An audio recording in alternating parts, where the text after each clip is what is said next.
กระต่ายน้อยกินผักบุ้งแล้วกินเก่งเติมแล้วเติมอีกลูกเติมอีกเรื่องในตรงไหนดิเร็วใครออกจากลงอุโมงค์มานะกินกันเลยโอ้1 2 3 4 5 6เด็กเล็กๆ6แม่2ครบเนาะอยู่ครบเนาะกินผักบุ้งจุ๊บอร่อย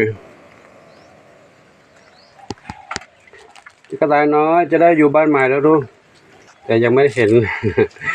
ยังไม่เห็นพัสดุก่อสร้างมาเลยเนาะเดี๋ยวรอพรุ่งนี้กันเนาะลูกเด้อพรุ่งนี้คงจะมาวันนี้วันหยุดวันอาทิตย์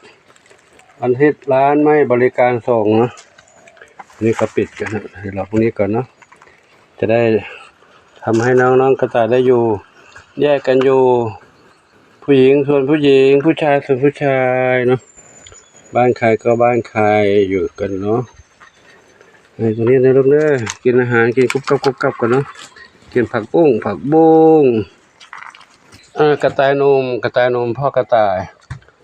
ยกินผักบุ้งกินไหมกินแล้วอิ่มแล้วกินไหมกินไหมปู่ให้กินไหมเด้อปู่มาให้กินลูกเด้อกินอีกรอบกินเยอะหายเม็ดให้ก่อนกระต่ายกินอาหารลูกเด้อกินเยอะๆลูกนะโตแข็งแรงเดี๋ยวไว้มีบ้านใหม่จะได้อยู่ด้วยกันลูกนะแม่เหมียวก็นั่งเล่นนอนเล่นสบายลูกเด้อนั่งเล่นสบายลูกเด้อ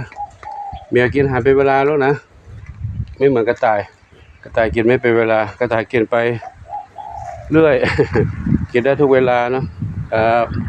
อันนี้นะลูกเด้อเดี๋ยวปู่มาเยี่ยมใหม่นะตอนเย็นหุงข้าวอยู่เนาะเดี๋ยวกินข้าวกับลูกเด้อเด็กๆนอนกันเป็นแถวอากาศยังร้อนอยู่นะลูกเนาะอากาศยังร้อนอยู่เดี๋ยวรอตอนเย็นกันนะลูกนะเย็นค่อยกินอาหารลูกนะพักผ่อนหย่อนใจสบายลูกเด้อ